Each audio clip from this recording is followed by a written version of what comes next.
Voltamos com o programa Fala Espírito Santo e agora vamos falar sobre as doenças mais comuns no inverno, porque o inverno começa hoje e por isso eu convidei o otorrino, o Dr. Maxwell Gonçalves Moscon e também a dermatologista Laila Queijoc. Obrigada pela presença de vocês aqui hoje no nosso programa.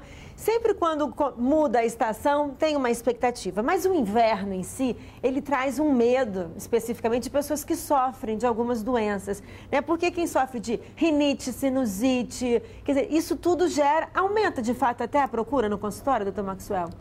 Olha, Thaís, antes de te responder essa pergunta, eu gostaria de dizer o seguinte: essas doenças do inverno, ela ocorre o ano inteiro. Não existe mais, né? Só também essa coisa. Existem, por exemplo, estados que essa mudança de temperatura não é tão grande como São Paulo, ela é constante, né, o ano inteiro. Entendi. Entendeu?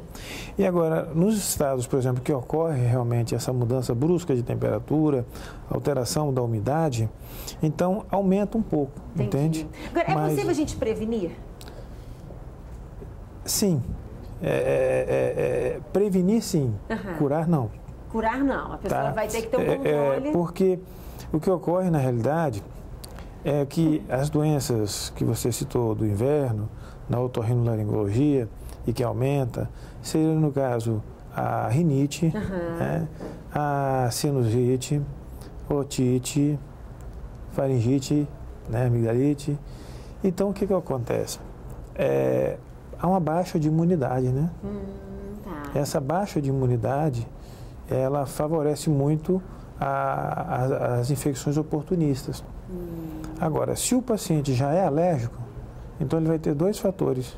Ele já vai ter o fator que ele é alérgico e vai ter o fator da baixa da imunidade. Para que as pessoas fiquem sabendo, porque, né, a gente tem que explicar melhor. Por exemplo, a otite. O que é a otite?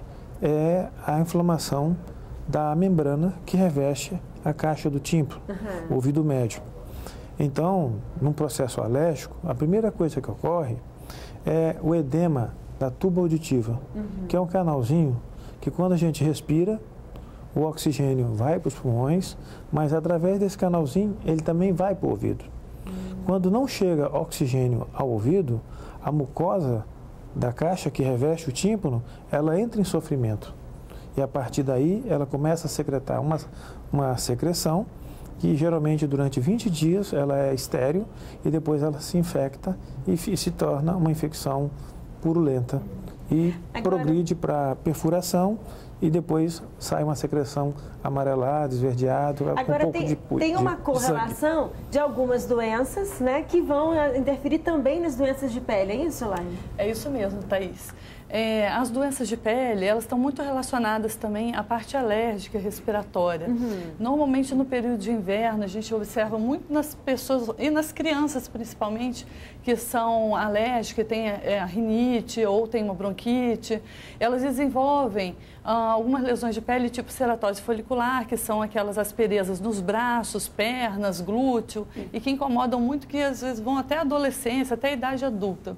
E outras doenças também, como a dermatite atópica, que é muito comum, que nada mais é do que a pele seca e que começa a coçar, dá o prurido e leva a algumas lesões que podem ser infeccionadas, podem se infectar também, até virar um impetigo, lesões mais difíceis de se tratar.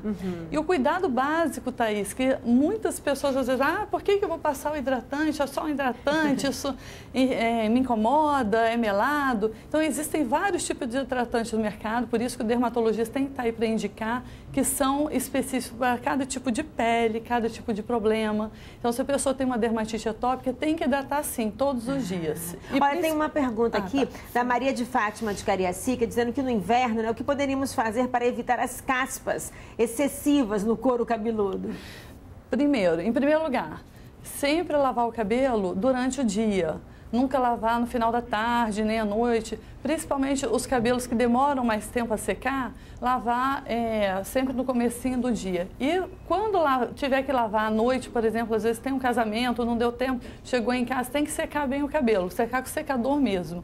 E se forem cabelos que são fáceis de quebrar, porque podem realmente fraturar o fio, com maior facilidade por causa de química. Sempre deixa o cabelo secar naturalmente e quando estiver quase seco, aí sim passa o secador na raiz, principalmente, para não deixar acumular e não dar a caspa. E sempre lembrar, desculpa, voltando lá da hidratação, claro. quando sai do banho, de imediato já passar o hidratante, porque nesses 5 primeiros minutinhos que a pele absorve mais. Então vai ter maior efeito e vai ficar menos a sensação de meladinha a pele.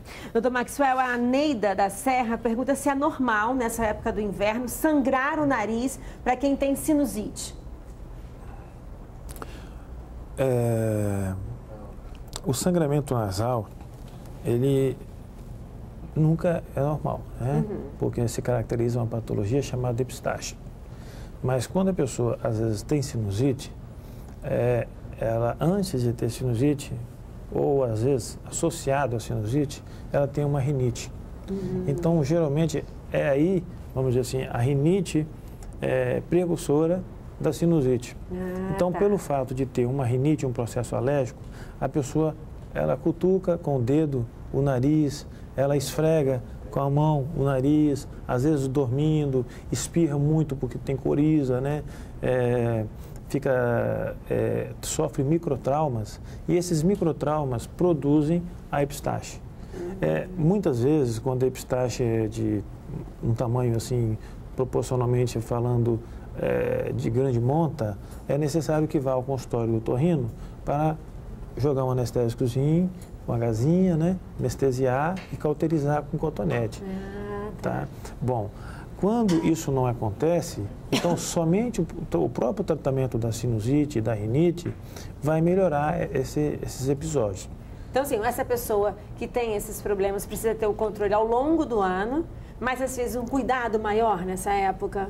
Eu diria assim, que ela procure o seu otorrinolaringologista a cada 6 meses, né?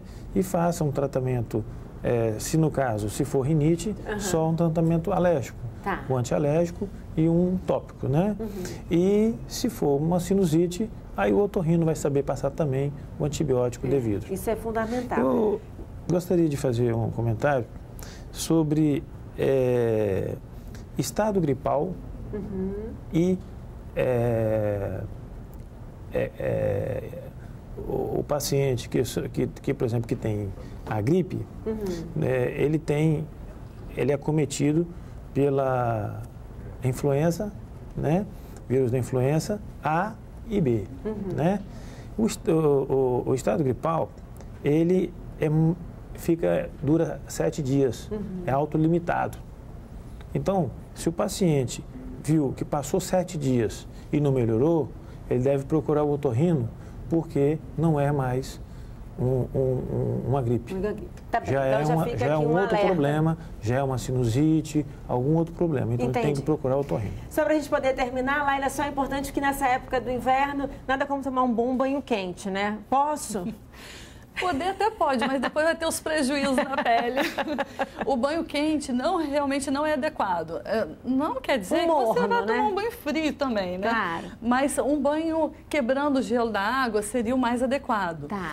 E não prolongar muito tempo no banho, porque tira a proteção natural da pele que nenhum hidratante vai promover, repor. Entendi. Então, até mesmo para dermatite, que é a caspa que todo mundo falou aí do couro cabeludo, também não é legal água quente demais. Então já fica a dica aí, passar o hidratante logo após o banho também, que você já vai estar ajudando muito a sua pele. Obrigada, tá? Obrigada por ter vindo. Vocês. Obrigada, doutor Maxwell. Vou para um rápido intervalo, volto já falando sobre esporte, sobre tênis. Hoje tem torneio à noite, volto já.